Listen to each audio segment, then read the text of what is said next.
Hello दोस्तों, कैसे हैं आप सब। उम्मीद करता हूँ आप सब बढ़िया होंगे। आज की इस क्लास में हम बात करेंगे प्रश्नावली 7.2 के पहले प्रश्न की। 7.2 से संबंधित जितने भी प्रश्न बन सकते हैं उन सबको हम यहाँ पर कवर करेंगे एक एक करके। आज ये पहला प्रश्न है। इसके बाद लगातार वीडियो क्लासेज मिलेंगी जिसमें सभी प्रश्नों को कवर किया जाएगा।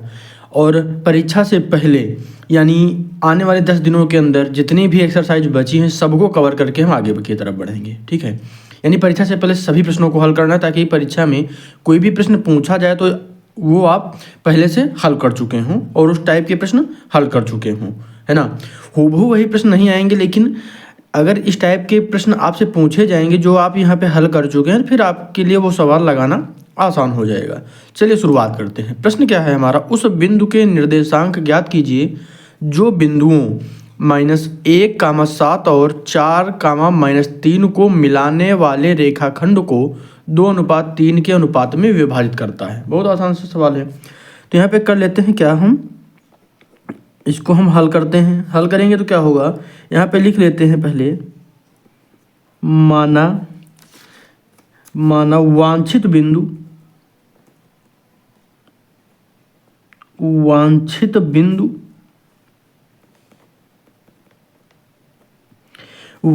बिंदु जो है P यानी X और Y है। ठीक है, हमने इतना लिख लिया। आगे क्या करेंगे, यहाँ रेखाखंड के बिंदु दिए गए हैं ये और ये, तो यहाँ पर लिख लीजिए क्या, -1, 7 पहला हो जाएगा और दूसरा हो जाएगा 4, -3। ठीक, तो यहाँ पर ये हमारा हो जाएगा X1 Y1 X2 Y2। ठीक है, ये हमने इसलिए लिख दिया है ताकि कोई भी कन्फ्यूजन ना हो।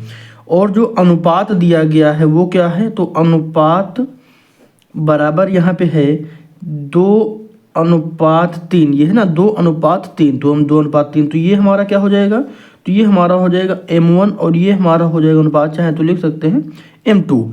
तो M2 यहाँ पर 3 है और M1 जो है वो 2 हो जाएगा। अब हमको करना क्या है, अब इसमें यहाँ पे सूत्र लिखेंगे। सूत्र में सवाल जो भी वैल्यू दी गई इसको रखेंगे, सॉल्व करेंगे, कैलकुलेट करेंगे और हमारा आंसर आ जाएगा।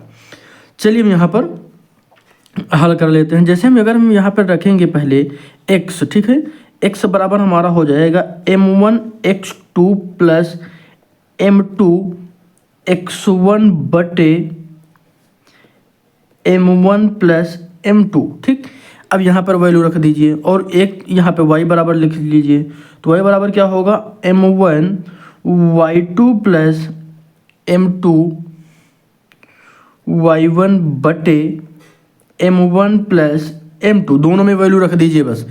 तो यहाँ पर पहले हम इसको हल करते हैं x वाला। तो यहाँ पर M1 हमारा क्या दिया गया है, तो M1 है 2। ठीक है, क्या है 2 इंटू X2 कितना दिया गया है, तो X2 हमारा है क्या 4। ठीक, बीच में रहेगा प्लस। ठीक, अब यहाँ पर क्या है M2 हमारा है 3। ठीक, और X1 हमारा -1 है, तो यहाँ पे मल्टीप्लाई करेंगे -1। ठीक, अब यहाँ पर आगे ठीक है, अब यहाँ पर बटे में लिख लीजिए। बटे में क्या हो जाएगा, M1 हमारा है 2 प्लस M2 कितना है 3। ठीक, अब इसको आगे सोल्व कर लीजिए। यहाँ पे क्या हो जाएगा 4 दूनी 8। ठीक, कोई दिक्कत तो नहीं है, 4 दूनी 8। और यहाँ पे देखिए 3 गुणे 1 हो जाएगा, यहाँ पे प्लस है तो 3 1 कम 3, माइनस का प्लस यहाँ पे है, प्लस और माइनस माइनस होता तो -3/5। ठीक, अब यहाँ क्या हो जाएगा 5/5। ठीक है, 8 से 3 घटेगा 5 और बटे में 5 बराबर 1। यहाँ पर हम क्या लिख लेंगे, आंसर यहाँ पर x की वैल्यू कितनी आ जाएगी, 1 आ गया। ठीक, x यहाँ पर हो गया 1 है। ठीक, अब यही यहाँ पे कर लीजिए y में। M1 हमारा क्या है, तो 2 है।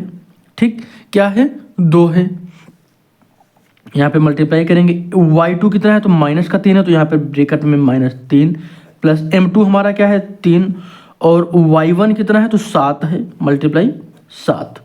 कोई दिक्कत तो नहीं है, बटे करेंगे M1 और M2 करेंगे तो 2 + 3 हो जाएगा। ठीक, अब यहाँ पर क्या करेंगे, तो ये हमारा हो जाएगा -6 और यहाँ पर प्लस का 21/5। कोई दिक्कत तो नहीं है। अब यहाँ पर हम क्या करेंगे, जब इसको घटाएंगे तो हमारे पास बचेगा 15/3। 21 से 6 माइनस होगा 15 और यहाँ पे 5 होगा। ठीक, ये 5 है। अब यहाँ पर जब इसको भाग करेंगे तो यहाँ पर कितना आएगा, 3 आएगा। तो y की वैल्यू क्या आ गई, 3। ठीक है, तो यहाँ पर जो हमने अभी ऊपर किया था वांछित में, तो यहाँ पर लिख लेंगे। तो p की जो x कामा y था, तो p बराबर क्या हो जाएगा, x की वैल्यू 1 कामा और y की वैल्यू क्या है, 3। ठीक, यही हमारा क्या हो जाएगा, आंसर। या यहाँ पे लिख सकते हैं अतः बिंदु, क्या, अतः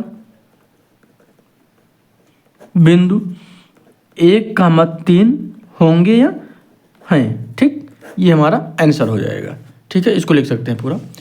तो इस तरीके से हम बिल्कुल आसानी के साथ सवालों को हल कर सकते हैं। ध्यान ये देना है, पहले थोड़ा सा इसमें कुछ चीज़ें और समझ लीजिए।